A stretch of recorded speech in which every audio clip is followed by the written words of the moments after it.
what's happening in MMA next few days. I know we are keeping you busy end of the month because the speakers, given the time, so you have to go by the convenience of the speakers. So the people will be joining us any moment, and let me tell you what's happening tomorrow, 24th of August. We have Nalli Kuppuswamy Chetty. We started a new series, Pride of Tamil Nadu, success story how it was done. Nalli Kuppuswamy Chetty will be talking about his success journey. He's 81 years old, and how he has been a chairman of the company for quite some time, and he will be sharing his success story as an entrepreneur. And Mali, who is a vice president of MMA, leading the conversation with him. Then on 26th of August, again we have an interesting event. Fears of Global Recession and Impact on India, where Dr. Narayanan, former advisor to the Prime Minister of India, Vajpayee, and former Finance Secretary, along with him, Ravichandran Purushothaman, President of Danfoss, and Raghuveer Srinivasan, editor of Hindu Business Line, will be talking. Again, it's a very, very interesting subject and what is topical and current.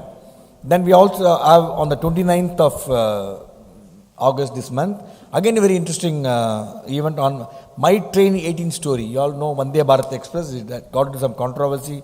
Now again come back and is going to be really changing the scenario of travel in Indian Railways. We got Sudhanshu Mani, who was the former general manager of ICF, who is the one who invented this train and was man behind this model. Along with him we have Professor Kamakoti, he is the director of IIT Madras, Muthukumar Tanu, president of CHRO of TAFE, and Indira Prem Menon, Chairman MD of the other people who will be coming to us and joining. 28th we have the Madras Quiz sponsored by Murugavel Group between 2 to 6 p.m. at MMA. I think we have a very large number of participants will be coming, so it's open to all. You are most welcome to attend that on the Sunday 28th afternoon. Then in September we have 2nd of September. It's again a wonderful event and success story how it was done. The Aravind story, Aravind Eye Hospital, and we have got founder, executive director, Mr. Tulsiraj, he'll be talking to us, Aravind Eye Care, sharing his success story, and Mr. Lakshmi Narayanan, founder emeritus of Cognizant, will be leading the conversation. Then on the 6th of September, Maithili Ramesh will be talking to us, co-founder and CEO of Net Wealth Enterprise from Entrepreneurship from Bangalore. She'll be talking to us on social entrepreneurship. Then we have on the 9th of September, the 12 habits of small skill building, and we have Professor Bala Shankar, who is coming to us from Singapore. He'll be talking to us. Then on Thursday, 15th September, we have a seminar, again an interesting event, Unlocking the Potential of Employees Using the Technology. Again, we have offered a seminar, this is by invitation. Then we have our All India Management Student Convention. Sanjay, if you want to talk, will you please request you to go out and speak, please? Thank you.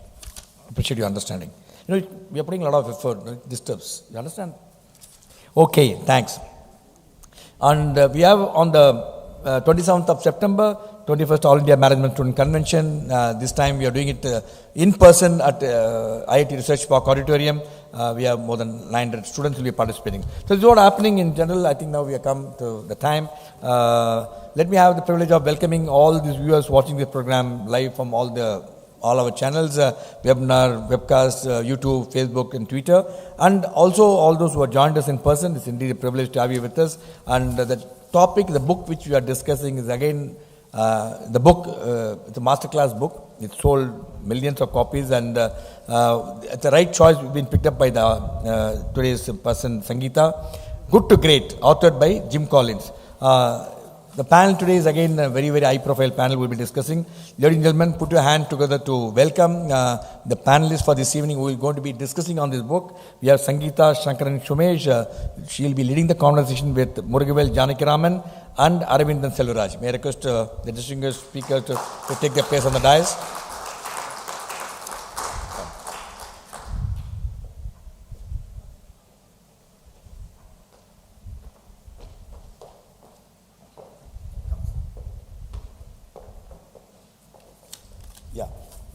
Before I request Sangeeta to take it over, let me have the privilege of introducing our distinguished panelists for this evening. Sangeeta Shankaran Sumesh. She doesn't need introduction because she is very most well-known person in MMA. Sangeeta contributes as a business leadership coach by enabling high performance, enhancing financial growth. Sangeeta is a chartered accountant, a management accountant, completed an executive education program from Harvard Business School, and she is a high performance business coach from the International Coaching Federation. She's a TEDx speaker, best-selling author, What is Finance, Get High and Where is the Mullah? And also received a number of accolades, Nightingale Award by the Society of Auditors, Leading Woman Chief Financial Officer, Innovator in Finance, Award of Under Inspiring Authors of India, Outstanding Professional Award by the FICCI. And very warm welcome to you, Sangeeta. It's a pleasure to have you with us every time. With us. Then we have Murugavel, Janakiraman. Again, he's not new to MMA. You all know him. And young bride, young groom must be knowing him more than anyone else. And Murugavel Janakiraman is the founder and CEO of Matrimony.com, whose flagship brand Bharat Matrimony is #1 and the most trusted matrimony services. The company is powered by over 3,000 employees across 110 branches and 20 major cities in India. Matrimony.com, India's first pure play consumer internet company to be publicly listed. Twice he was nominated by the Economic Times of India as the Entrepreneur of the Year Award. He has been featured among the top technology leaders 2020 by the Exchange Media Impact magazine. And he was also the chairman. He's also chairman of the IAMAI Internet and Mobile Association of India. And he's a speaker at major summits, including those hosted by Harvard Business School, number of other major organizations. Murugavel, very warm welcome to you again. It's a pleasure to have you with us at FNA. Then we have Dr. Aravindan Selvaraj, a gold medalist in orthopedic surgery. Dr. Aravindan Selvaraj is the co-founder and executive director of the Kauvery group of hospital. You know, this is one of the finest hospitals in Chennai. And he practices orthopedic surgery for 15 years in the world's best hospitals in Ireland, UK. He returned to India in 2010 with a vision of setting up a world-class hospital in Chennai. And thus the Kauvery Hospital was born at Aulapet and Chennai. And Kauvery Hospitals Group has more than 1,500 beds with premier 8 locations in Tamil Nadu and Karnataka. He has been awarded a number of accolades and awards, Best Doctor by Tamil Nadu Medical University, Pride of Tamil Nadu. Then he's also got the award by Vishwesharaya Award for Excellence in Healthcare and AAMO from the Chief Minister of Tamil Nadu in recognition of the Kauvery Hospital contribution to healthcare. And in July 2022, he received the major support award from the Chief Minister of Tamil Nadu in appreciation of his service as Amar Seva Sangam, a premier organization in the field of disability management. I know how many people have gone to Ayakudi. You must visit this place.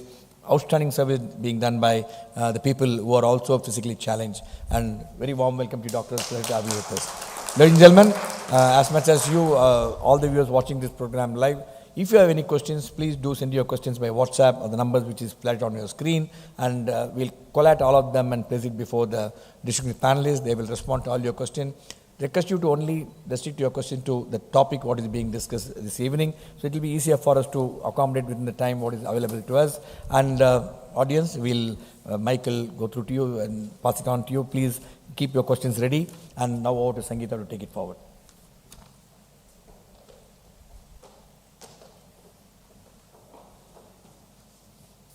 Good evening, everybody. How are you all doing? Great. Okay, so warm welcome. And before I get started, I'd like you all to think. Have you wondered why some companies take that huge leap and others don't? What are the differentiating factors for such companies? And how to turn a good organization into one that produces sustained results? How is it some companies manage to do and not all companies do? So what is the difference? So they have analyzed all these companies, and as a result, they've come up with some key concepts, which is what the book is about. So the prominent thing of this research is, if you had invested $1 in the year 1965, if it was a good to great company, your $1 had become $470, whereas the normal companies was just around $56. So like you know, it's about 6.9 times more, right? So that is what they have identified as the good to great companies. And since this is like a phenomenal topic that they have researched and come up with some key findings and the concepts of this book, that's what I really liked about it, and that's the reason why I chose this book. So before I get on to the 7 concepts of the book, let me run you through quickly about the criteria that they managed to pick for these companies. Among 1,400, they came up with just 11 companies as good to great. So what was it? So the companies that were identified were those who had sustained results for 15 years. So it's not just good performance 1 or 2 years, it was over 15 years. And they compared it with companies that failed to make the leap, right? So that the 11 companies became the good to great, and the balance companies were the comparison companies. And so the 11 companies, the good to great companies that were identified by Abbott, Circuit City, Fannie Mae, Gillette, Kimberly-Clark, Kroger, Nuka, Philip Morris, Pitney Bowes, Walgreens, and Wells Fargo. So these were the 11 companies. And what did the good to great companies share in common? And what actually distinguished them from the comparison companies? What their research was all about? And what made them different? And they collated all this data and the information, and they came up with these concepts. They studied the patterns, and all this unorganized data, they put it together, stitched together, and came up with some 7 brilliant concepts, which I'll quickly run you through. So the first concept is about the level 5 leadership, which we keep hearing many times. So level 5 leadership is nothing but a blend of personal humility and professional will. So the larger goal of building a great company, the ambition is to put the company first and not the individual. So the 5 levels are, the first level is a highly capable individual. The level 2 leader is a contributing team member. Level 3 is a competent manager. Level 4 is an effective leader. And level 5 is the executive, which is on the topmost, who has excellent personal humility and great professional will. So he gives a beautiful example, of the CEO of Rubbermaid. His name is Stanley. And in an article that he wrote, Stanley talks about himself 44 times. I did this. And whereas the word we was just, I think, 16 times as against it. So he says, although Stanley took Rubbermaid to a very great height and did very well, once he left the company did not grow further. And that's what he says. Stanley is a very good level 4 leader and not a level 5 leader, because level 5 leaders, they don't talk about themselves. They put the company and the team first. What are the contributions of the other executives? So that's the key differentiating factor. The second concept is first who and then what. So this is a slightly controversial topic as far as I'm concerned, because he says get the right people and then figure out what they will do with it. Okay, so first is getting the right people, and then he says take the wrong people off the bus, and it's important to put the right people in the right seat, and that's when the business will keep growing. And he also says with the right people, you don't really have to keep motivating them, and if they even the incentive is not something they look for, because they are so focused in their work and giving their best. So great vision without great people is irrelevant. Then the CEO of Wells Fargo, he says that he's hired people whenever and wherever he thought that they were the right people. He just hired them immediately without even having a specific job in mind for them. Now, I don't know how relevant it is in the current times, but this is one of the good to great companies that has achieved it. And the CEO of Fannie Mae, he says, with the right people, asking them the right questions and engaging with them in a vigorous debate will ensure the company is a great one. And like I said, they don't care about incentive. And then Nucor, they say, with their steel workers, Nucor is a steel company, and with their labor, they say, we hire 5 people. We make them work, give them the work of 10 people, and we pay them a salary of 8 people. So thereby making it a win-win for everybody. So their logic was, by doing that, the good people thrive, the hardworking ones thrive, and the lazy ones then automatically get off the bus. So this was something that they followed. And then the CEO of Circuit City says, there are 5 factors that are involved in the success of the company. And what are all the 5? He says it's people, people, people, people. So that is the importance that has been given of people. So he's, normally we say people are the greatest asset, but Jim Collins says the right people are your greatest asset. Now, one thing that I found here is, what is the definition of the right people? I guess it varies organization to organization. This part is not defined, so he just called it as the right and the wrong. The third concept is confronting the brutal facts. He says to make a great company, you need to make great decisions, and for doing that, you need to know what are the brutal facts of your company, basically accepting the hard and the harsh truth. So like he gives the example of Kroger, who confronted the brutal truth that the old model of the grocery store was going to be extinct, and therefore they acted on it. So basically accepting and seeing what needs to be done. And they also decided to eliminate, change and replace every store in every region and thereby create new realities. So he also gives an example of Pitney Bowes, and he says there in the company culture, the people could actually, the junior people could stand up and tell their senior people, what you're doing is incorrect, or this is not right, or this is a better way of doing it. So they had that kind of freedom, right? And the leaders also were able to accept whatever were the brutal facts. So he's given some key principles that says like expending energy in trying to motivate people is a large waste of time. He doesn't believe in that.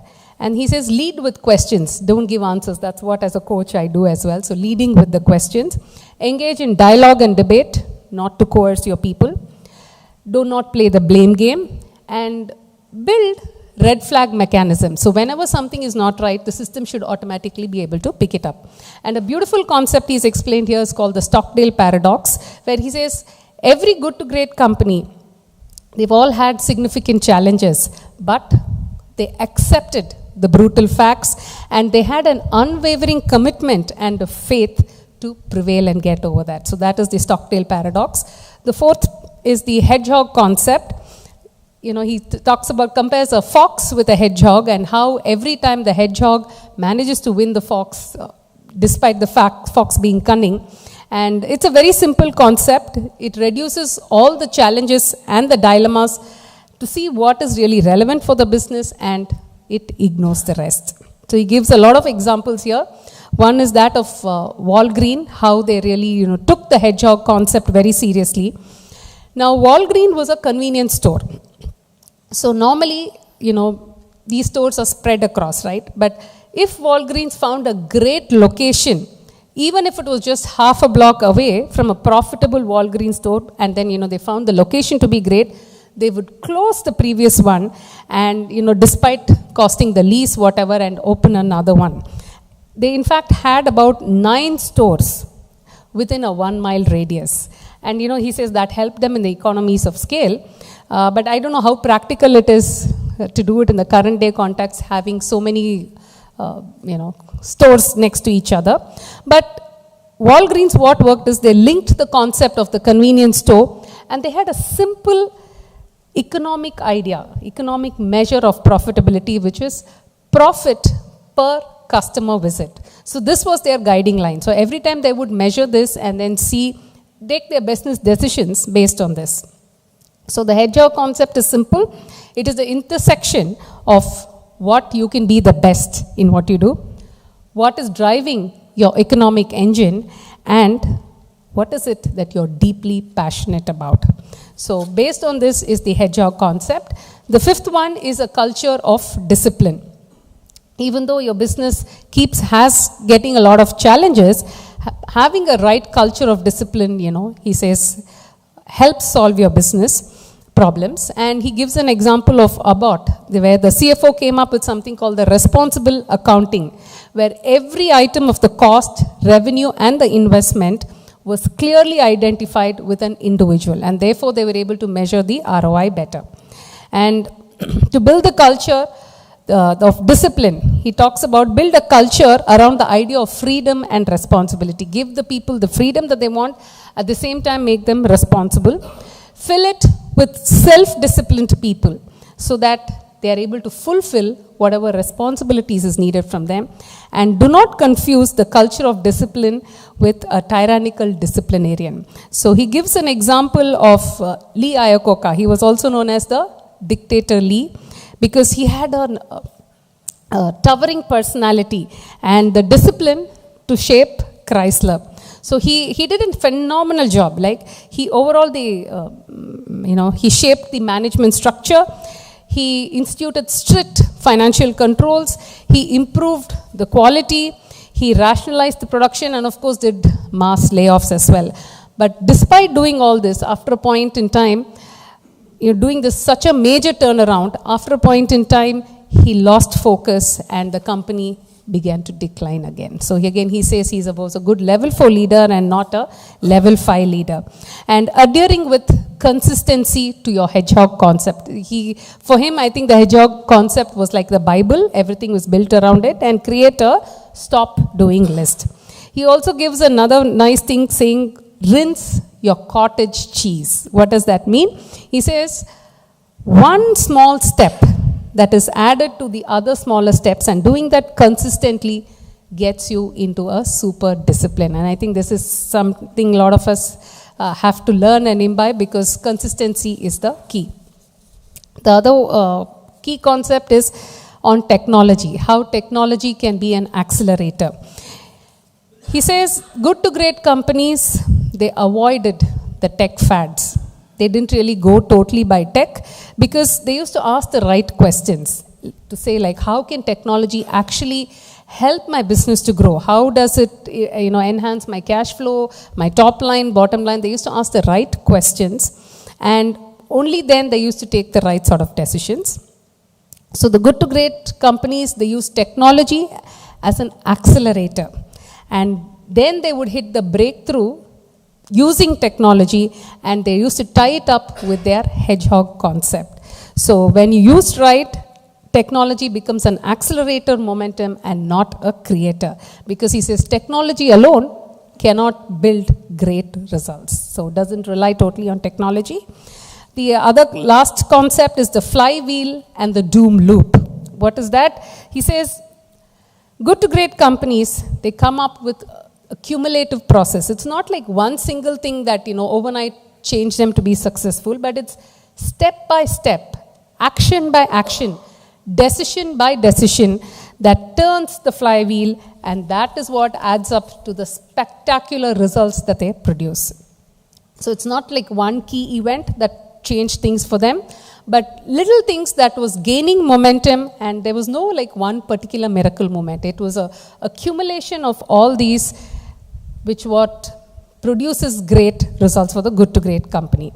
And the doom loop is something that it is a misguided use of acquisitions and selection of leaders who basically undid the work of the previous leaders. Many times in the corporate I have noticed, when a new team or the new leader comes in, they don't follow what the previous person has done. They want to do things by themselves and reinvent the whole thing. So this, according to Jim Collins, is the doom loop concept. And don't just go by the big acquisitions, but then start building the required momentum. So this is the concept, and of course he links it up to his previous book that was Built to Last, and he says how both the books are linked. He talks about that as well, and he gives a nice example of Sam Walton. Any idea who is Sam Walton? All right, Walmart, exactly, very good, yes. So in 1945, Sam Walton started the first Walmart store, and the second store of Walmart came in after 7 years. And then slowly, incrementally, he started building, and in the next quarter century, from one store, Walmart became 38 stores. But in the next quarter, what happens? Walmart hit the breakthrough, and it exploded to over 3,000 stores, and the revenues touching $150 billion. So he says that is the kind of exponential growth that happens. And he says it's much easier to become a great company, but the challenge is to remain great. And I thought that was a lovely line. And the point of this book is to realize, so you don't really waste your time doing unwanted things. He says just focus on these 7 concepts, and your company is definitely bound to become a good to great company. And the deepest satisfaction is knowing that in the short time that we are all here in this planet, your time has been very well spent. And that's what really matters in building good to great companies. So that is like the gist of the book. And I think it's a phenomenal read. I really loved reading it, and I'm sure we will hear from our panelists as well on what their thoughts are around the book. So now let's move on. Let's get into an interesting discussion on this book, and we're going to have it as a Q&A. So let's see what the panelists want to share.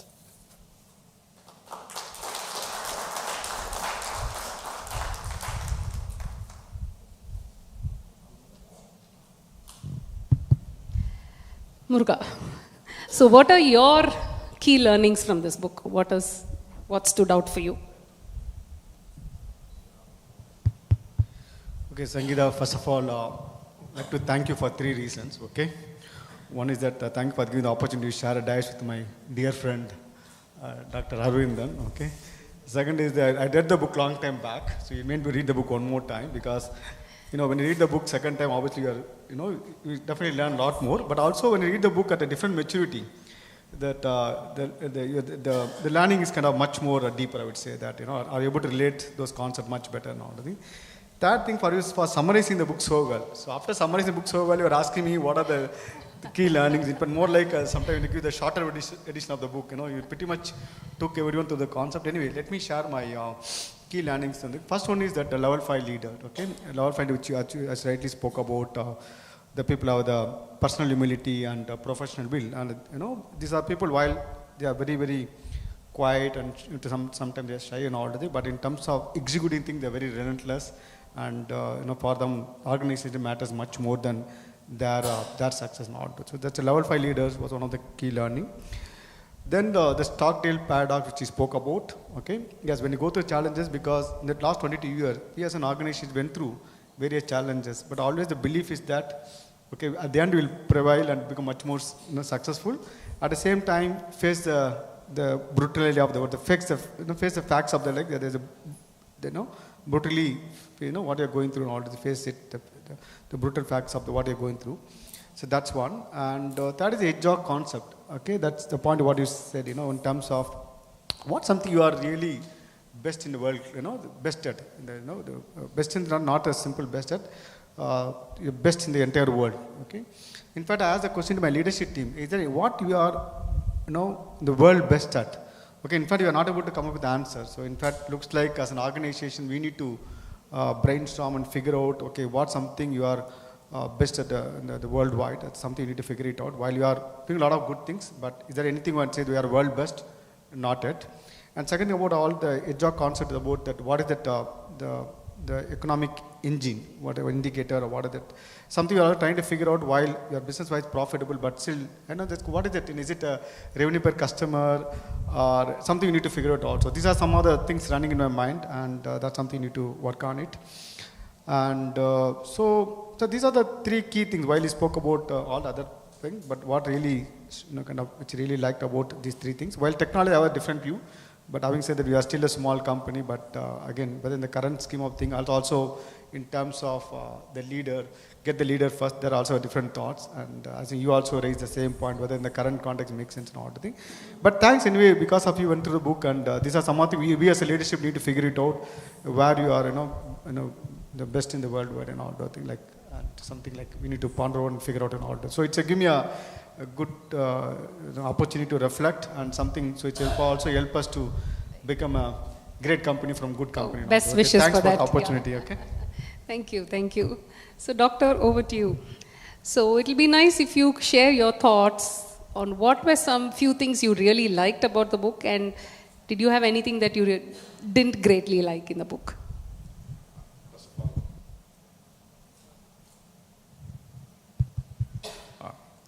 Good evening, everyone.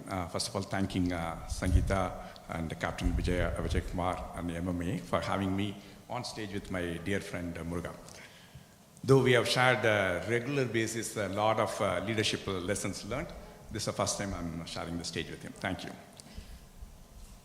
And the Good to Great book, I think it is one of the most engaging and also fast-paced the management or leadership book that I have read. So I read it in 2011 or 12 when I came back from UK as an orthopedic surgeon, and we were about to establish the hospital in Chennai. I came back purely as a professional orthopedic surgeon and doctor, and I was not ready for the challenges India as a country, at that point of time at least, to have a service industry like the hospitals will have. Learned a lot. Then from an orthopedic surgeon professional went into the management and then the leadership, and then we are in the process of developing the next level of leaders. So again, because of nudge, then I read the book again. So it's, as Muruga told, it's a reflection again. And a lot of concepts that we were practicing, and then we got it reinforced. So the one thing is, as you said, it's both qualitative and quantitative. A lot of data, but at the same time, qualitatively, the data supported by the case studies. That's what makes the book very, very interesting. And also one particular thing, I also accept the fact that it was written in 2000, around the time, where technology was used mainly as an accelerator. That is very relevant to our healthcare industry. I mean, if you ask me what you did not like about the book, there's nothing in particular, but one thing is the market capitalization. Is it the only benchmark to judge a company whether it's a great company or not? That I have doubts over that. And the second thing is, even I consider the fact that it was written in way back. Technology as a disruptor. Disruptors, a lot of new age companies have come in as technology disruptors, and many of them have become great companies. So that also has to be taken on board. But overall, it's a great reading. Thank you. Thank you. That was a nice capsule that you put it into. So, Muruga, over to you. So, like I said, the book talks about first who and then what.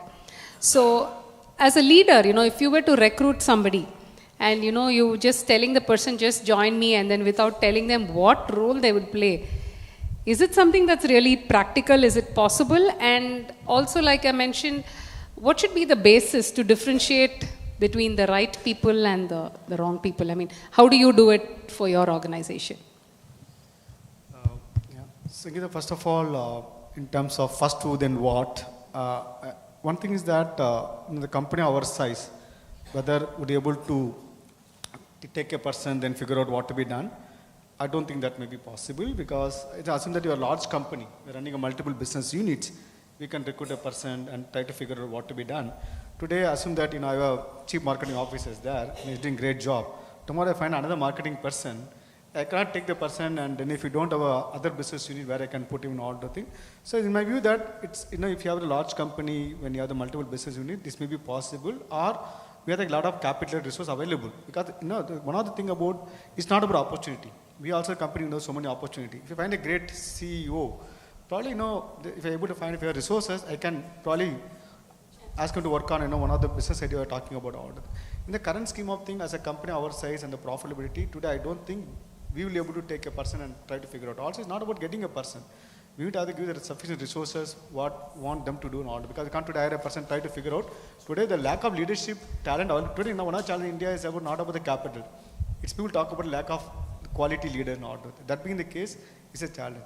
And having said that, in your company, you are the great leaders. And you are one of the strength of matrimony.com is great leader.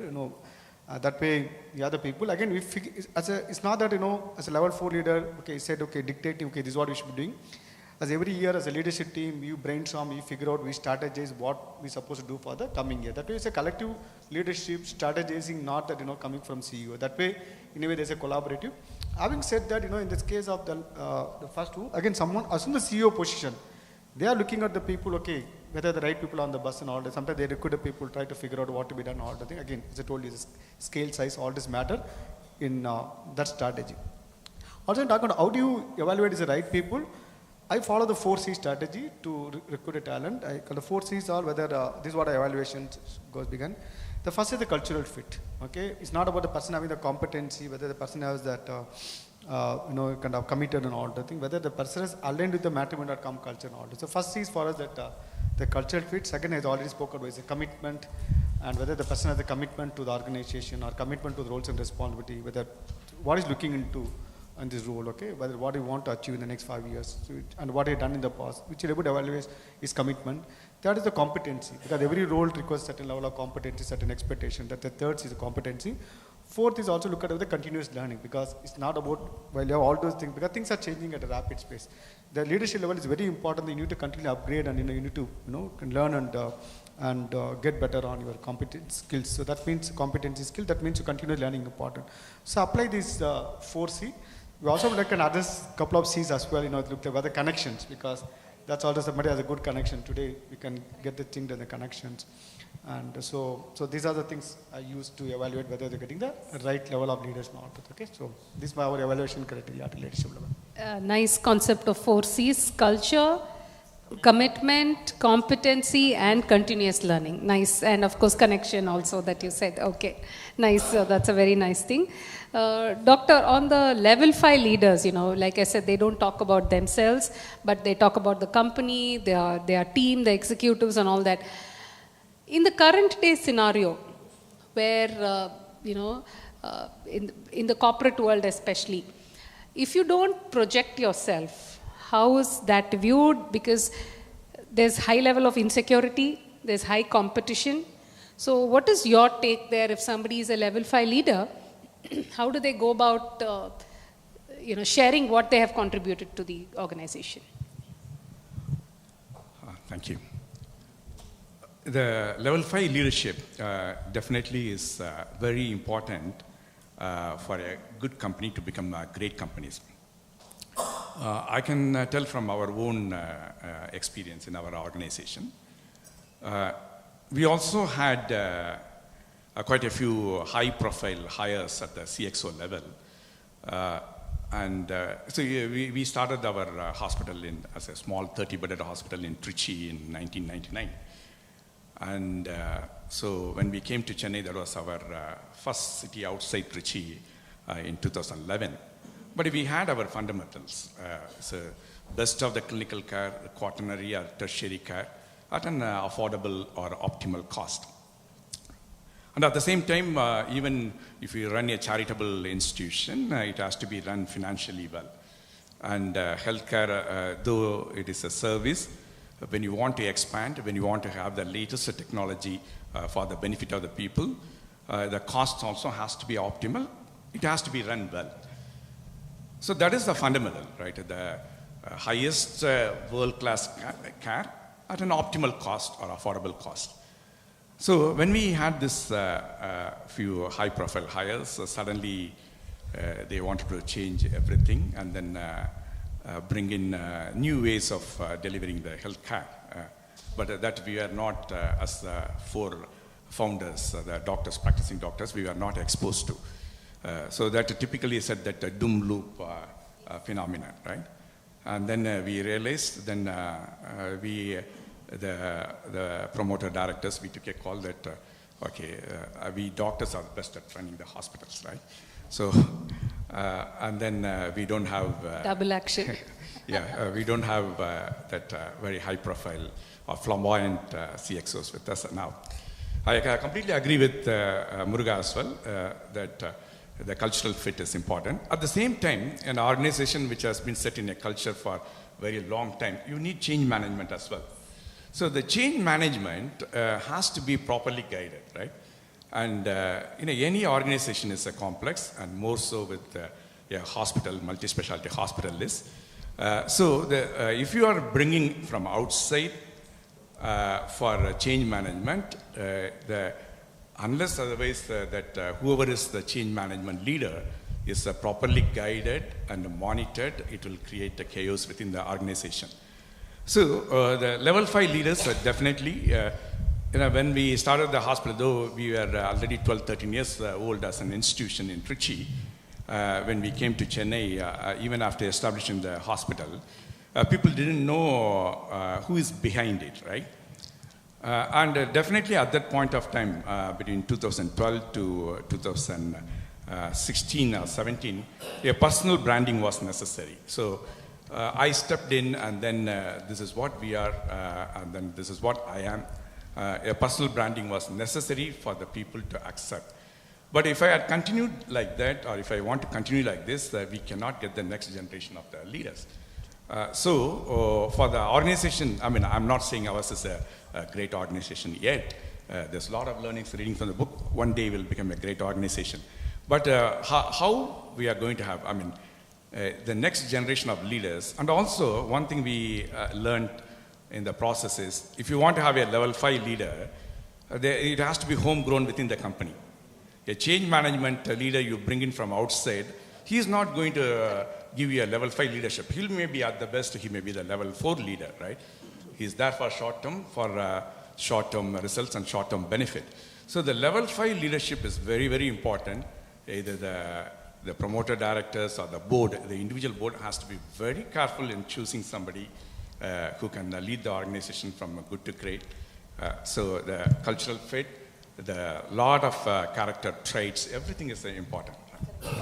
So in fact, in the book, I think they have also mentioned of the 11 good to great companies, only one company had an outside CEO. The rest of all were homegrown. But again, the contra to it is like a new person can bring in new thought process, newer perspectives. So I guess everything has its pros and cons, yes. So Muruga, what are your thoughts on the hedgehog concept, and do you use the hedgehog concept in matrimony, and what do you do about it?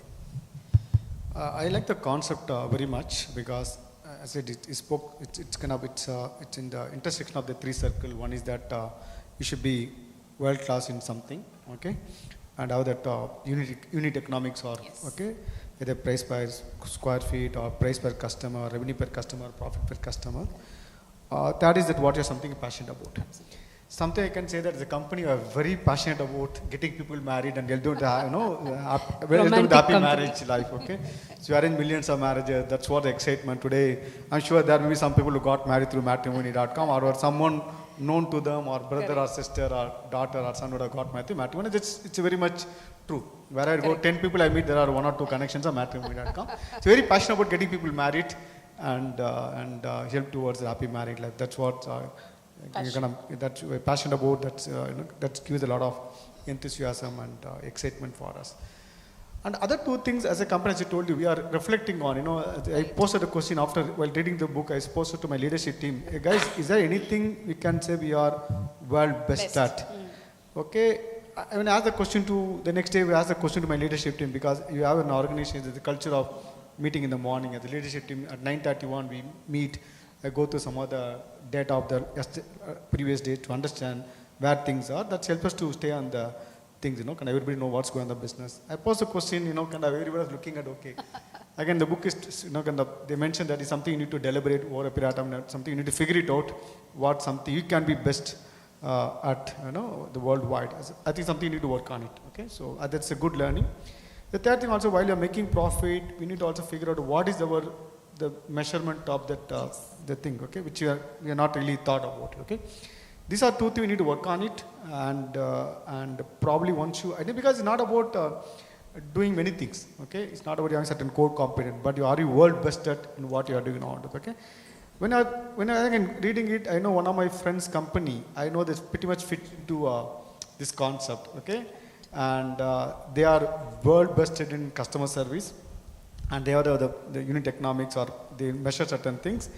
And the third thing also, they're very passionate about doing certain things. I clearly see that organization has been galloping, because they are really have all these 3 things in place.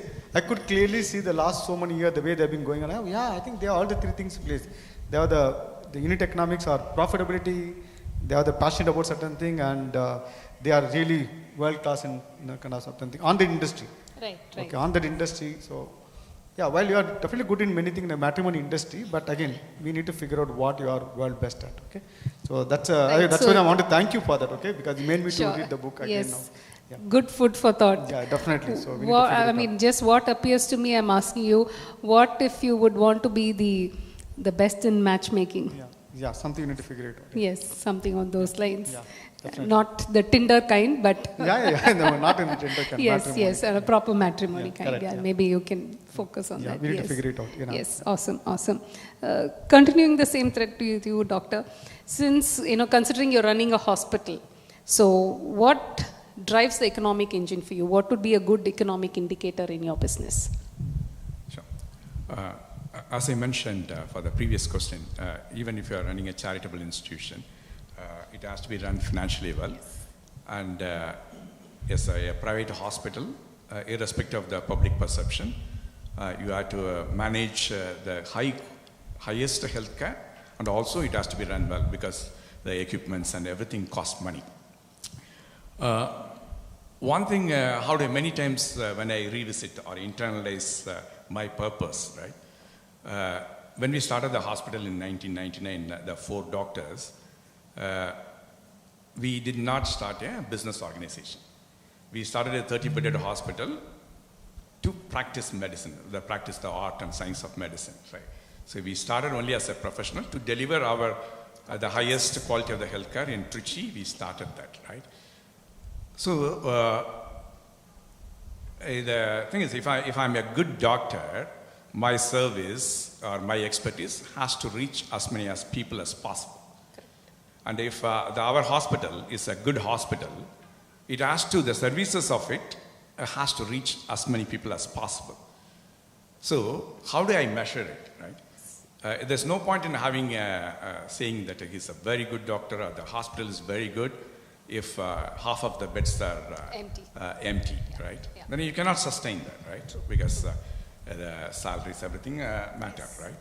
So what is the single economic indicator of our healthcare or the hospitals? I would say the number of beds occupied. You create a bed and then you deliver the highest quality of the healthcare. How much of it reach the public, right? I would say the economic denominator for our hospital industry will be the number of occupied beds to the capacity you created. Awesome. So that leads me to ask you, would you relate yourself as a doctor or an entrepreneur? Which is more? As I said, when we started in 1999, I don't think any one of 4 of us knew what an entrepreneur is, right? We started as a professional, we doctors. And then as we grew, then we realized that it has to be run like a business. not as an organization, institution, right? From what it was a small nursing home setup, then as we grow, it has to be run into an institution. Then we need people who run the finances, operations, audit, and everyone will do that. So then it becomes an institution. Correct. So I still practice my orthopedic surgery and also manage the organization and also leading the expansion. So I don't differentiate between, say, my profession is the core, and then on the top of it, if I want to deliver more, I have to practice as an entrepreneurship. The entrepreneurship which we developed over a period of time, that is the reason for our growth now. Awesome. Nice to see you adorn different, multiple hats. Muruga, to you. The book says technology alone cannot produce great results. So how would you relate this to matrimony? And see, again, the book was written many years ago, 22 years ago. So in the current times, everything revolves around technology. So what is your take on that? I echo what Aravindan had said in terms of technology, okay? See, 20 years ago, technology was a mere disruptor, okay? In the sense that, so we need to kind of adapt the technology, or I would say not a disruptor, the disturbance. Which, I just kind of replaced. It's a technology 20 years ago used to be more of disturbance, so you need to evolve with the changing technology and all the thing. Now the technology is not of disturbance, it can be a disruption actually. So if you don't adopt some of the evolving technologies, there's a chance of the company becoming successful is also a question. Okay, I can give some examples. Okay, who would have thought Apple will be in the phone company. Today they're number one in the phone, the worldwide. Okay. And 20 years ago, nobody would have thought Apple will get into the phone business. Would have thought Nokia, which had all the great thing in India. They had a phone for every customer. They had a highest distribution. They are number one rated brand in India. Economic time consistently the topmost brand, highest distribution channels. They are phone for everything. Because they missed one thing, the smartphone evolved. Yes. They missed that thing. I can look at many other examples also. BlackBerry also. Yeah, many BlackBerry. Yeah. In fact, and the phone wise, look at many companies. Even one of the interesting thing about the storage devices. Okay, and the things evolved from floppy disk into cartridge into a pen drive. And the leader in that floppy disk, they did not become leader in the cartridge. The leader in the cartridge, they did not become leader in the USB drive. It's all about when the technology change happened, requires a different kind of mindset, approach, and all the things. Even today, technology, how the technology company looking at the entire problem different than the non-technology company. See, also I look at the company core categories versus non-core category. If you are in the core categories and providing essential services, that technology can be more of, it's a disturbance. We can adopt technology. As in the grocery business, fine, it's a more of technology, some evolving technology. But if you are non-core business, evolving businesses, where the technology changes can completely disturb your business. Even out of 11 companies, look at the Pitney Bow. Its valuation is what it was some almost 40-50 years ago, because Pitney Bow was did not have any core business offering. They are more like mail order, other things. Okay, yes. When the technology changes happen today, many companies become the market leader, or Amazon become the e-commerce number one. All that. Same to other company. You are talking about. It's a went out of business. A Circuit City. Again, the technology evolved. They probably didn't catch up with the technology and all this, because the Dell and all came, the direct delivery of computer happened. So it's basically, then I studied all this. What made some other company to stay successful? These companies are providing service in the core category or the core needs. Pharmacy, grocery, certain things. So those company technology changes, they can adopt the technology changes. Some other company, if you don't catch up when the technology change happens, then you are completely go out of business. And the matrimony concept, the question what he asked, we started the business as it's an internet company, the desktop. When the technology evolved into a mobile thing, obviously many companies adopted into a mobile. Today, 90% traffic happens through mobile thing. It's a more of further technology evolution. But still continue to provide the core matchmaking business. So we adopted technology. It's fine. Many companies adopting technology so they can stay relevant all the time. But we didn't face any technology disruption per se. Right. For in this case, you can consider the technology evolution. For Nokia, what Nokia faced was technology disruptions. And today when talking about the car from petrol to EV, we can't say that, okay, technology complete. Again, the mindset, everything. Because in the petrol car, we're talking about the hardware is the key. Correct. When the EV car, I think software is going to be the key in all. Even Tesla, I think software is going to play a much bigger role than the hardware. So that means the fundamental shift is taking place in the business. As an organization, are you equipped to change the fundamental thing? Because sometimes the mindset of the people is they continue to kind of manage the way they've been managing all. Because that's a different mindset, different approach. Even today, talking about e-commerce company or retail company, the way you look at this company approach online is completely different than the online companies approach the business. Correct. So even going to give a good example of, say, Lenskart, the way approach the glass spec segment, the different. They look at the first online company complemented by the offline. Yes. In the longer run, this kind of online company complement the offline retail, we are much more successful compared to a offline company trying to get the online, because the mindset approach everything different order. So these are some interesting things evolving. So I wouldn't say that, but 20 years ago, but obviously it's a thing. The technology could have been mere kind of disturbance. Now it's a disruptor. So it's again which business you are in. This is getting disrupted. The technology getting disrupted means it's important. You need to have take it seriously. You cannot say that technology is going to be a enabler and accelerator. No, it can be a transformator also. Okay, that's my. Yeah, that's lovely. So also, I think adding on to what you said, I think for every business, understanding the customer needs, preferences, their behavior, and I think that might give some into the mindset of the customer, some insights into the mindset, and maybe. Sorry, the businesses can pivot on that. What do you think? No, absolutely. There's a good book, Innovator's Dilemma. That book talked about when the kind of evolving technology comes, how you need to approach this evolving technology, changing consumer preferences, changing market condition, how to understand these things, how to pivot, how to adapt with those changing conditions. We can't approach with the same way we manage business. In fact, the suggestion is to create a separate business, get the right leader who can focus on it. So, I'm running So base company, a petrol engine company, a cumbersome engine car company.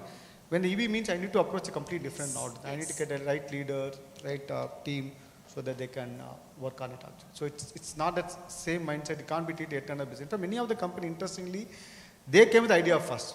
In fact, they invented technology. When so many people talk about the digital camera, I think they came with Nokia for that matter. Like that, they invented many things, but somewhat they didn't focus, or they didn't create a separate business unit, didn't get the right leaders to focus on making it successful out of. Because the mindset is different. Because it's not very easy for people to adopt this changing technology or changing business model and making it successful, because it's a challenge. Because one hand you are getting a cash flow coming from the regular business, and those are the challenges. Again, that's a great book to read on somebody want to, kind of how to successfully execute new ideas and new business model. Innovate. Nice. Thank you. Doctor, to you, the book also talks about having a stop doing list. So I'm curious to know if you have any such list. Once your company from inception, then when it becomes a good company, right? Just taking the analogy from the book itself, right? Then a lot of opportunities keep knocking on our door, right?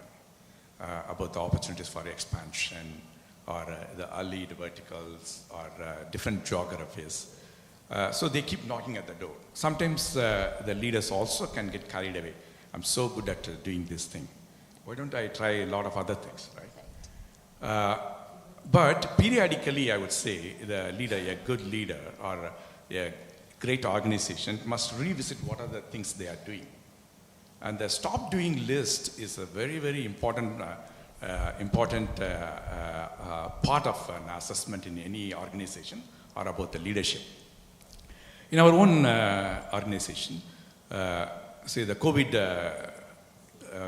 so though it posed unsurmountable challenges, it also provided opportunities for well-established organizations like ourselves. And at the time, also the digital disruption in the healthcare was also happening.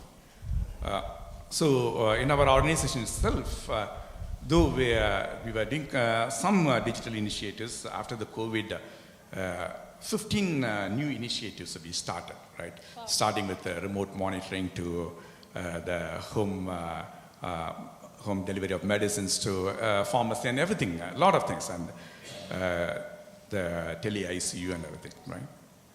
We revisited all these digital initiatives, right?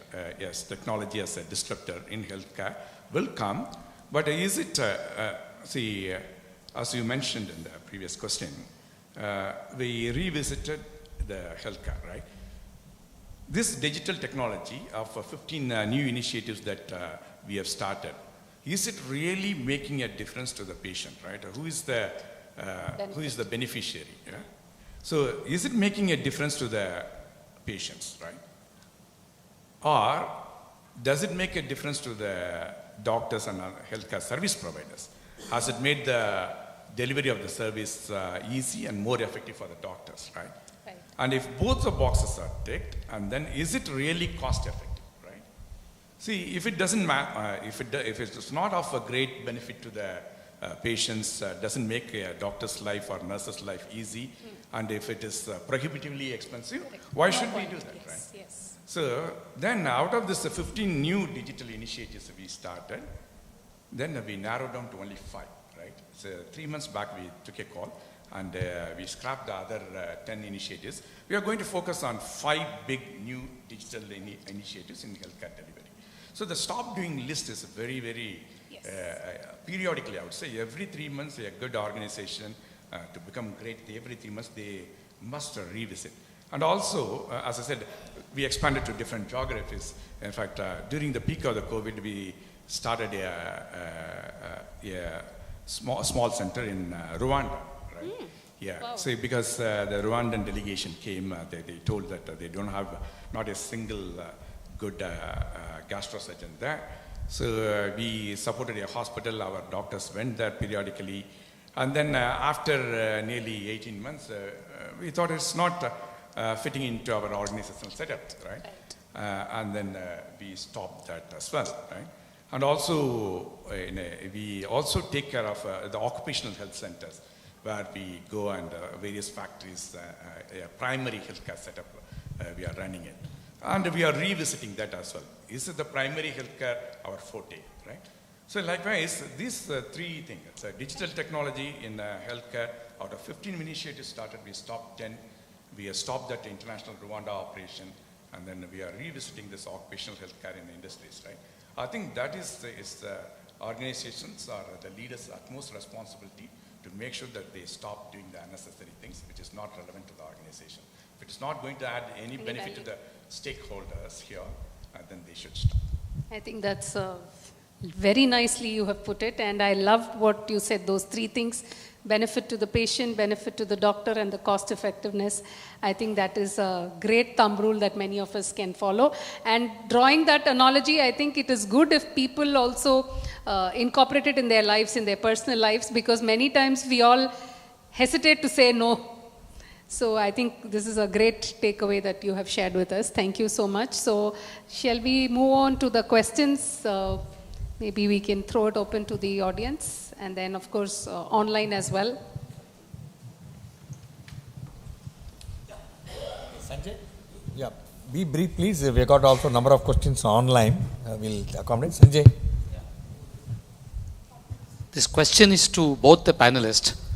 Murugavel sir, what kind of new technology you see in matrimony space, considering the evolving technology as you spoke?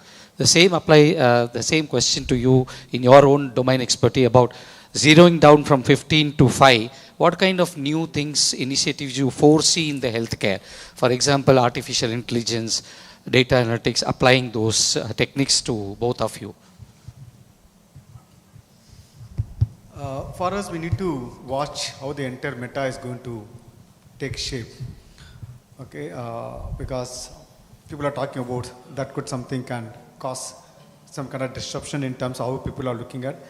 So I was just thinking, tomorrow is there a possibility of you wear that the glass, whether you can visit the bride's house or groom house. So experience, okay, what is the space I'm going to live in, okay? Today everything can become in meta, isn't that okay? Because today only after get married, the girl can go and live in that, in this case, groom's house. Only the first time after marriage, only they go and visit, because otherwise only the parents go and see the groom's place. Assume that tomorrow that house can be online. I can go and say, okay, this is what house look, this is what my neighborhood, we can have better understanding. Like that, can have virtual discussion, okay, in some meeting in person, okay, virtually you can meeting, So these are some of the, you need to figure it out, okay, or maybe entire marriage happening virtually, where the guests attending virtually from across the world. So we need to watch for all these changing technologies, something, we need to understand whether what kind of disruptions it may cause, and we need to kind of figure it out and all that. Okay, so that's why I see the meta can be a possible technology, something you need to keep an eye, and you have to figure out how it's going to, disturb us, how it's going to enable us, or how we need to adopt these technologies so that we can provide a better experience and better service to our customer and all that. For us, next big thing could be on the lines of something meta. We need to figure it out. I don't know whether it can be something can fade, may not even take off, but something you can't ignore. We need to keep an eye on how this whole thing going to shape up for matrimony per se. What about crypto? That space are you exploring? No, crypto, we don't see that as a thing. Okay, so for our category. I mean, people, since you said meta, people can probably get, I don't know, bitcoins or whatever, and then. Yeah, in our case, we don't see those bitcoin or crypto going to be. It's more on the financial services where crypto can play a role, or blockchain. Those things can be useful, or even come to healthcare, that how that information is stored in a way that nobody tampering into the information health record. For matrimony, I don't know whether how to authenticate a person liquid to the blockchain and all something, we don't know. Like Nike and all are into it, so I thought. Nike and all, they do some kind of the digital assets which they can sell it on the virtual world. For matrimony, I don't know what you can sell on. Something we need to figure it out. Okay, so yeah, let me think it through. But at this point, I don't want anything to sell us on virtually and all those things. So maybe the bride and groom want to sell their wedding picture. I don't know. So something that. Or maybe a wedding dress, virtual wedding dress, or people want to buy into the virtual wedding dress. Yeah. And celebrity won't fit us, probably okay. So we need to probably think through, maybe create a nice wedding dress virtually, whether people want to, for the virtual wedding, whether they want to buy those nice dresses or something. We need to think it through. So, so good, lot of food for thought for you. Thank you. Yes, Doctor. Yeah. Sanjay. Good evening. Sanjay, he's already up here. Yeah. We'll look at the background notification. Yeah, good evening. I'm Suresh. I'm a HR professional. Listening to Sangeeta Sumesh's review of the book, I felt I had read the book in 15 minutes' time. Thank you so much. Thank you. The book mentioned about who and what, if I remember right. Now, 25 years back, I happened to work in Hyundai Motors as one of the early HR professionals there. That time itself, the Korean company who were planning to become from good to great, maybe around the time the book was written, and you know where Hyundai is now, they used to speak of 5W and 1H concept. I don't know how many of, I'm sure many of you are aware of it, but then that always had a telling effect on my mind, that 5W, not necessarily in any order, it stands for, who, where, when, what, and why, and how. I always felt that any question which was posed to me during my career, if I was figuring it out in these 5W and 1H, I could have an answer. Invariably. Everywhere, where should you do it? And in which department should you pilot those changes? When should you do it? The timelines. Why should you do it? Is it required or not? And finally, how should you do it? So I always felt that had an effect on every management aspect which we were involved in. So your views on this, please. Yeah, thanks. It's just an observation I had relating to the 2 W's in the book. That's all. Thanks. I totally agree with you, sir. Yeah. One last question from the audience. Okay. Good evening, everyone. Natarajan here, another HR professional. I had read this book few times. I had done workshops on this book, but Sangeeta, today I learned something new from the way you summarized. It was very nice. And thanks to both of you for reflecting your personal experiences. One area in this book was about entrepreneurial spirit, which Jim Collins talks about how when a company is small, the ability to take decisions very faster.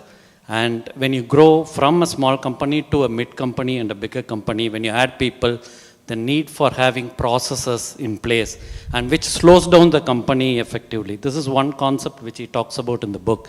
I would like to hear from both of you, because both of you started as a small company and grew it to a bigger company. How did this entrepreneurial spirit, was there a problem when you grew from small to a bigger company? How did you manage it? See, even people, when we started the Chennai hospital in 2012, now 10 years down the line, a lot of decisions were taken at my level, and then decision making was swift, and then it was easy.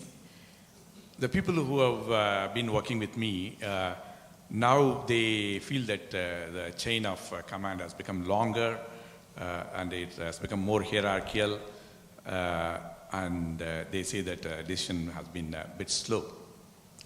But when the company grows, an entrepreneur will have a mindset to grow, right? But the systems and processes within that organization has to make sure that because of the entrepreneur spirit of the founder, the company does not take any adventurous steps. And particularly when you are giving the leadership and management to the next level, the system and process has to take care, even though it becomes slow. See, what I say in our own hospital as an industry, what I say, what is an emergency? A patient on the operation table, right? Or a patient in the ICU who is dying. A patient comes to the emergency with acute heart attack. These are the emergencies. All the other decisions has to go through a process, right? You are in the service industry where any clinical emergency is an emergency. All the other things have to go through the process, right? So a good company, many times when on the verge of becoming the great companies, because of the lack of systems and processes, they can fail. See, as you rightly said, early days, as an entrepreneur, you take decision, there's entrepreneurial energy, enthusiasm, and your decision making much more fast. But when the organization grows, it's important to have necessary system and process. Today, I can go for 1 year vacation till the company can be run because we have the system, process, people to take care of, more importantly. However, having said that, as you progress, this whole system and process can become, in a way, hindrance for the organization growth. So something you need to figure it out, okay? What are these things causing that, the hindrance or affecting the growth? We need to figure out, is there any way this thing can be freed up, or can you have better processes or better way of decision making can be done so that it's not slowing down the growth. Something you need to continue to figure out, continue to eliminate some of the process also, because sometimes you have put a process for different reasons as the organization evolves, some of the process may not be necessary. So one thing what you have to do is the leadership level, if they figure out okay something may not be necessary, they can remove some of the processes because those processes are slowing it down. So, but important necessary system and processor at the same time you need to continue to figure out things which are slowing down and figure out how you can eliminate those systems or process that coming in the way of growth and all. There's a balance between that's a command and control processor which are necessary for you to go to the next level. At the same time, you need to be mindful of things which are slowing down, allow the leadership team take decisions, or people can collaborate, they can decide, okay, these processes are not necessary, these things can be changed, we can do in different way and all. Okay. Also, giving the freedom within the framework. In the book it talks about, yes, allow the people to take a decision, but giving the framework. So give an example on HR side, people recruitment. Today up to 20% increment, the HR himself decide, people can decide. Anything about 20% increment, it has to justify why it has to, you want to give that increment and all the thing. There's some kind of control. So yes, up to certain percentage, yes, the freedom is given. Beyond that, ensure that because you don't want to hire someone at 100% increase, you got to question why you have to. So that's sort of thing I want to, just give an example, said how that there are some freedom is given, at the same time some command and control is necessary for the long-term benefit of the organization or the growth of the organization. Thank you. We have over 640 viewers are watching online, and we got a number of questions. We got another 5 minutes to go. Try and accommodate as many questions as possible. Here's a question from Mr. Raghu from Chennai. He says you mentioned about right people to select. When the cost of hiring is so high, how do you take the right decision and get the best out of the candidate post-selection? Many a time we fail. Leadership selection is both art and science. Okay, so I think over a period of time, the ability to pick up a right leader improves. Okay, not everyone can be 100% success, but if applied over a certain principle, your success rate can be very high. But having said, you can still make a mistake in hiring. So again, when you are clear about okay, I have not got the right person, you need to act upon it. When the book talks about it. So it's good. So he also mentioned 8 people, 10 people work and all that. Yes, Maybe yes, that kind of. Okay. Yeah. Then the question from Mr. Fernandez. He says, sir, whether leaders are born or made. This question is always discussed. With so many opportunities to train leaders, can we produce some good, great leaders by mere coaching and training? This question is particularly to Sangeeta. Yes, of course. I think coaching plays a phenomenal role because it maximizes your potential, brings out the best in each person. So I always say, when we have all the sports professionals, the top-notch sports professionals working with the coaches, even though they are the best, I mean, why should it be any different in the industry? So I personally believe that leaders, if you're born, great, but if not, you can work towards it and become one. That's my take on it. I see Murugavel also nodding. There's a question, Mr. again from Miss Vani. Question to Murugavel. Sir, you spoke about 4 C's actually. One C which I thought is very important many times is C for compensation. How much attention you pay for that C's? How many? C for compensation. Yeah, correct. So how much of attention you pay to that in this present demanding world? No, I think the previous questions kind of spoke about that today is talent cost a lot of money, no doubt about it, because India there's definitely lack of kind of strong leaders or qualified leaders. I think there's a depth of capable leader in India, and we definitely pay a good CTC. So as compared to our size, we have a good number of people definitely getting paid more than 1 crore in our organization. It depends. I think depends on the kind of people are looking for. Again, it's important you have to pay and have the right talents, and so that they can do much better job, because leaders are one of the most important talent in the organizations. Important that you don't worry about paying the right CTC. It's important to focus on getting the right leader, right people for the right people, because they can do significant contribution different to the organization. So pay whatever it takes to get that right leader for your organization. Yeah, many who left the organization for higher compensation, they're wanting to come back. Anyway, so again a question for Mr. Murugavel. This is from Jacqueline. Sir, have you ever anytime received any request from the prospective bride about the leadership traits of the groom she wants to be, and the scope for higher positions in an organization for such a groom? I ask this question because I found many of the great leaders are not a great family man. Okay, Sorry, I missed that question entirely. So, Sangeeta, what do you think that? Can you just? I missed the question entirely. What is that thing about? He says, sir, have you any time received a request from a prospective bride about the leadership traits of a groom which she wishes to have? She asked for this question mainly because there is a scope for such a groom to go in the organization higher positions, because she found many a time the great leaders are not a great family man. It's not about even great leaders. Actually, even generally people don't know what it takes to make the marriages successful and happier, because nobody teaching them how to be a good husband. You got to keep quiet all the time. To good wife also for that matter, because it's something nobody teaching. People are getting married because they come to certain age in life, or then they're getting married with the hope that marriage will be happily ever after. That's a thought process they're getting married into. Actually, a small nuances, small understanding we have, the marriage can be highly successful.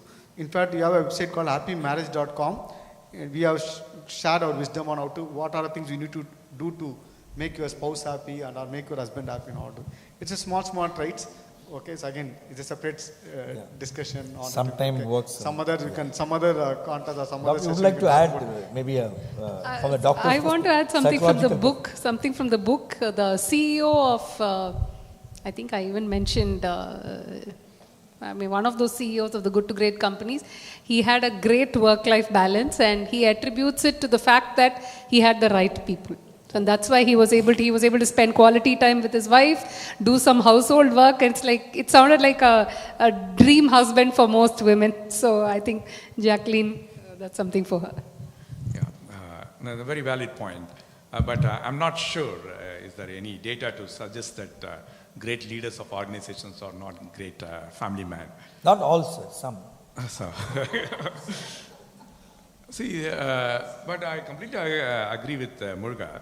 See, there are so many management schools now, leadership classes, the books to educate you how to become a good management professional or leaders. Right? But how many books or learning opportunities for someone, either a man or woman, to how to be a good family man or family woman, right? So that is not that. I think family has probably in the busy scheme of things, it has taken a second seat. But I think more coaching, even coaching, I would say. It all becomes, so what happens is it's all revisited. Marriage, there's a problem, they go to post-dispute counseling, right? Sure. So, we all have family counselors, but how many family coaches we have, right? So the coaching also has to come for a man or woman to become a successful family partner. By the way, we are planning to organize a monthly workshop for people getting married or people already married, how to create happy married life. So it's not only great leader, anybody can be happily married and you can be a good husband or good wife or happy family, okay? That is possible. We're going to do the free workshop on a monthly basis. It's only for men or both? Anybody, men and women, okay? So that's interesting. More of, I think, emotional intelligence is, Great. One last question for the evening, sir. This is from Mr. Sai Guru. He says, sir, my boss is a Hitler type, shouts all the time, and over-supervises without allowing us to do our work. So how do you deal with such a leader, especially when he's very, very popular with the management?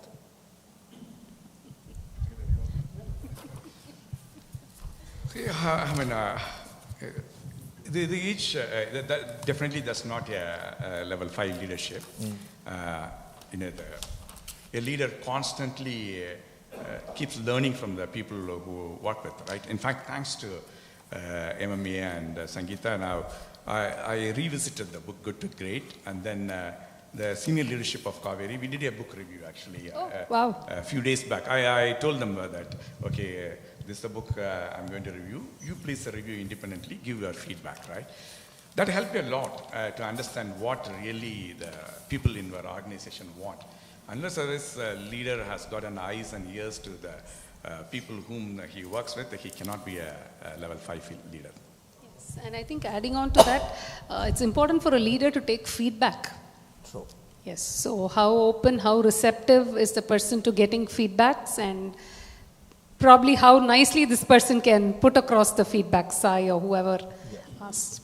So you also, this one also found, when I travel to my regions, okay, because as a people able to easily relate with me, that because I'm easily approachable. So when you talk to frontline people, we relate with them, they're able to give a lot of interesting suggestions. That's the reason about the level 5 leadership is somebody not a flamboyant, where that really puts up people in all where they not openly share because thinking that what the leader may think. So when you have a simple leader, approachable, people are all the more willing to give you suggestions. I think that's one of the advantages of being a level 5 leader, being humble, because people can relate easily, people can and share feedback, suggestion, because it's not going to cause any harm to them, and how approachable you are or not. Again, as Sangeeta said, asking question, True. so what is in their mind, and okay, what can get better. I think probing question definitely get a lot more insight. And in fact, that's something I found it very, very interesting that, interacting with the people, you get a lot of ideas. I think in armed forces, though we are tough, they love the leaders actually. They'll do anything for the leader. How do you create that love for the leaders may be one of the traits. Great. I think thank you, Sangeeta and Mr. Murugavel, Aravindan. Ladies and gentlemen, big round of applause for the panelists. The fascinating evening. I now request Ram Prasad, can you join us on stage to present a moment to your son? Venkat, you also join us. Come.